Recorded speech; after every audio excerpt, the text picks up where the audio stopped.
Hello friends, I'm Kendra Winchester. Welcome back to my channel, and today is the day. I'm going to be talking about my 10 favorite books of 2019 that I read in 2019. Some of them aren't published in 2019, but I am so excited about this. So a few notes, my shortlisted books for the Reading Award are not on this list. I didn't want to play favorites with those, so I will link those down below if you want to go check out even more books that I loved. And actually this year I have them in order from book 10 through book 1, and I've never done that before. I feel like I have achieved something being able to stack them this way. Okay, so there are 10 here. Let's just jump right in to my favorite books. So first up is Ghost Wall by Sarah Moss. I recently talked to Sarah Moss on the Reading Women podcast, and I grew to love this book even more, learning more about it and revisiting it for the interview. And what's great about this book is that it's so much in such a short amount of space. So Sarah Moss is an author from the UK. She's from Northern England, and she's writing about Northern England in this novella. So it has a bunch of students who are studying a certain time period. I think it's like the Iron Age or something. I don't know. In Northern England, they're like kind of like reenacting, not exactly how people would have lived at the time. There's a lot of commentary on class and sexism and the intersectionality of that and what that looks like. And as someone from rural America, I deeply related to a lot of the stereotypes that Sylvie faced when talking to these students. You know, she's 17, she hasn't gone to university yet, but she's talking to these university students, and she sees a different life for herself. And I really appreciated what Sarah Moss did with that, with this book. I will link the interview that I did with her down below, but I already picked this book before interview went up, so just to clarify. That's why I immediately said yes when they pitched me, and I actually started Reading Women's entire season a week early because I'm obsessed with Sarah Moss, so it's fine. It's fine. So the second book deals with a lot of similar themes, but from an American perspective, and that's Heartland by Sarah Schmarsh, a memoir of working hard and being broke in the richest country on earth. You all already know that I am not a fan of J.D. Vance and how his voice is being hailed as like the voice of the region or whatever, of all working class people, etc., etc. What Sarah Schmarsh does is she looks at her life in a similar way that J.D. Vance did, but she does it in a much better way. So this is truly a memoir, and she doesn't make overgeneralities about the entire region. And what she is doing, though, is using her family as an example of generational poverty in regards to women and their daughters. And so she actually addresses the book to August, the daughter she will never have now that she's broken that cycle of poverty. What she also does in the book is talk about how she still had privilege as a white woman. She was a white working class woman, but she still had that. She also talks about how we often have this idea like if you own your own land that you're middle class, or different things like that, and she analyzes the way that we have treated the working class here in America in such an interesting way. I really love this book, and I really love the way that she wrote it with such skill and awareness of, yes, I'm writing about this thing that I've experienced, but I also have a certain amount of privilege in these areas, and she was very conscious of that as she wrote it. So I love this book, and this is the book that I hand people now or tell people to read when I say, if you want to learn more about working class America, here's one book that you could read, and then maybe it'll inspire you to read so many others. And ultimately, I think, as we'll talk about another book in a second, there's no one way to be a working class person in America, and I think that that is something that she emphasizes, but still her story is very deeply relatable. Book 8 on my list is Are Women on the Ground? Essays by Arab Women Reporting from the Arab World, edited by Zara Hankir. This is one of the most annotated books that I read this year. Samaya and I talked about this book on the Reading Women podcast, and we discussed it, and she and I really love this book because there are so many stereotypes that we have here in the West about Arab women, about Muslim women, and how they need to be saved from oppression and all of these things, and how many Western feminists will say that Muslim women must you know, throw off their hijabs and embrace freedom or something. And that's just really, that's really problematic. And I think that this book really illustrates that women all over the world, but in the Arab world specifically, in this case, they are doing great things. These are all Arab women journalists and photojournalists going into war zones. They're running around taking photos at protests and doing great things. Some of these essays are translated from Arabic, and they're all fabulous. And I was so impressed with the wide range of these women's voices from the range of countries and experiences that they come from, and what they have done and how they are advocating for women. This one woman went around her city and took photos of women and men illustrating visual signs of sexism and that women face, and how she is really advocating for her country. And you know, the feminist movements are all different places all over the Arab world, and they're progressing maybe at different speeds, but they're doing great work. And I think that we as a Western society need to see that. And I think with this book in particular, this was a great chance for me as a woman in the West to stop and listen to these women's voices and hear what they're saying and become more aware of that. And I really love this book for that. And I think it's a great essay collection, so many different authors, and I think the editor did a great job putting these together. Book number 7 on my list is Appalachian Reckoning, edited by Anthony Harkins and Meredith McCarroll. The subtitle is A Region Responds to Hillbilly Elegy. Like the first 2 books, this is also a lot about class, but I think the main focus of this collection is the look at a region. It's really frustrating for me because I am always talking to other Appalachian people who live outside the region, like I do, and how, you know, whether or not we tell people we come from the region, because there's such a stereotype about what people from Appalachia are like. And so this book in particular is a book full of voices who have studied Appalachia, who are Appalachians and have a wide range of experiences. There's poetry, there's personal essays, there's academic essays, there's all sorts of things all in here. And I really appreciated the wide range of things that are in this book because it's really great. And I really appreciate also how, you know, this is a region responds to hillbilly elegy. Some of the people like hillbilly elegy in here, and I may disagree with them, but I think it's still important that we feature their voices and illustrate that there's no one way to be Appalachian. Also, this book also emphasizes there's no singular Appalachia. It goes all the way from New York State all the way down to northern Georgia. Obviously, there's a wide range of cultures there and histories, and I really appreciated that look in this book. My favorite essay, one of them was Elizabeth Catt's essay, because I'm a huge fan now, of course. I really like Meredith McCarroll's essay, one of the editors. There were just so many different essays in here that I felt so deeply connected to. I used all the book darts. They're like little pieces of like metal darts you put in the books, and it makes it look really, really nice, as opposed to like my rainbow tabs. But you know, whatever works, whatever works.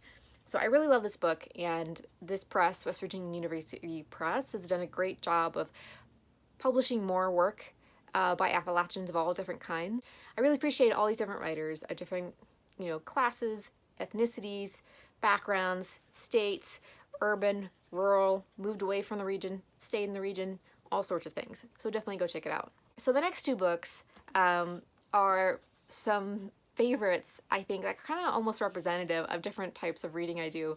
One is middle readers. I love middle readers. So this is my favorite middle reader of the year. So this is book 6, and this is The Night Diary by Veera Hiranandani. I was able to talk to her about this book, and this book is about the partition of India and when it became India and Pakistan. And so the protagonist of this book is a young girl writing a diary. It's sort of like Dear America, but for India. And she's Hindu because her dad is Hindu, but her mom was Muslim, but she died when she was younger. So really the main character represents a very conflicted India in a way that she wants to embrace both parts of her identity, but she can't because of the violence around her, because of the big people sitting in rooms making decisions that don't really involve her. So she and her family moved from what is now Pakistan to India, and they're part of that great migration. And really, I read a lot of books about the partition of India this year, but I think this one is a great one because it introduces children to this idea of the partition of India. Obviously, a lot more violent things happened that would be very difficult for children to read, but I think that Vera Kieran-Landani does a great job keeping it age appropriate while still, you know, giving the very realistic impression that it was a very difficult time for people who were experiencing the partition of India. So love this book. Definitely go check it out. I actually saw it on Book Outlet recently. Okay, so the next book I have is my favorite YA title of the year, and that is With Fire on High by Elizabeth Acevedo. So you all know I love food. You all know I love Elizabeth Acevedo, and this book is about Imani, who is a young teen mom who really loves cooking. She doesn't think she'll be able to go to university or college, as we call it here in the US, because she's a teen mom. And one of the biggest thing I think that was impressed upon me with this book is I realized how few books we have for teen moms that portray a positive example of something that they could aspire to that gives them hope. Because so often, like Imani faces in the book, people are very pessimistic about her outcomes. And the fact that she's a woman of color who is a teen mom also faces even like further difficulties. And so I really appreciate how this book illustrates that she worked very hard to be able to have, you know, an education after high school and to stay in high school. But also she had a great community around her, and no one came in. She didn't marry a dude who fixed all of her problems. She worked very hard, and I really appreciated this book for that and what it did, and I just loved it. Also, the audiobook is amazing because Elizabeth Acevedo reads it herself, and her prose is like poetry. It's amazing. So we're getting into the top books now. Book 4 is In the Dreamhouse by Carmen Maria Machado, and this is a memoir. And this is a memoir told in different snippets, and they're really little portraits of her experience being in a very emotionally and often physically abusive relationship with another woman, and realizing pretty late in the relationship of what was going on and her trying to remove herself from that situation. So this does have trigger warnings for abuse in that way, so just FYI, but I think it's a very important book because emotional abuse, which is much of what she experienced in this, is not something we talk a ton about, and we don't take it as seriously as physical abuse, unfortunately, and so oftentimes people feel like they're just doing the relationship wrong if they are experiencing that it must be their fault in that way. And I think when she's talking about her relationship, that she talks a lot about the difficulties of understanding of what was going on with her and kind of the barriers that she had mentally placed to, like, you know, minimize what she was experiencing. So I really love this book. I love Carmen Maria Machado's writing, and I think this, like, her writing just keeps better and better every book of hers that I read. So definitely check out In the Dreamhouse. So book number 3 is Heartbeat of Wounded Knee, Native America from 1890 to the Present by David Chuer. And this covers the history of Native nations here in the United States, what is now the United States, and looks at their experience from the massacre of Wounded Knee. I read Bury My Heart at Wounded Knee several years ago, and the end of the book was very pessimistic, and it almost portrayed that was the end of Native peoples, was the massacre at Wounded Knee. Like, it was a symbolic end of their existence. But, you know, Truer really pushes back against that in his introduction and conclusion, that, you know, Native peoples were still there. But he also says that it also ignores how the United States put laws into place to further oppress Native peoples in the United States, how they tried to erase them at one point, and then they had to, you know, realize they were doing something really terrible. It did not go well, and they reinstated recognizing different tribes, and how some tribes and nations have not been recognized officially by the government still today. And I think that that's something really important that he's pointing out. Obviously, it's a very long book. I finished it in 2 days, though, because it's that good. So I really love this book because it really raises awareness for that, and it's just a great look at the history of Native peoples, and it really inspired me to go out and find even more books and to try to learn even more about what has been going on in America since the massacre at Wounded Knee. So highly recommend this book.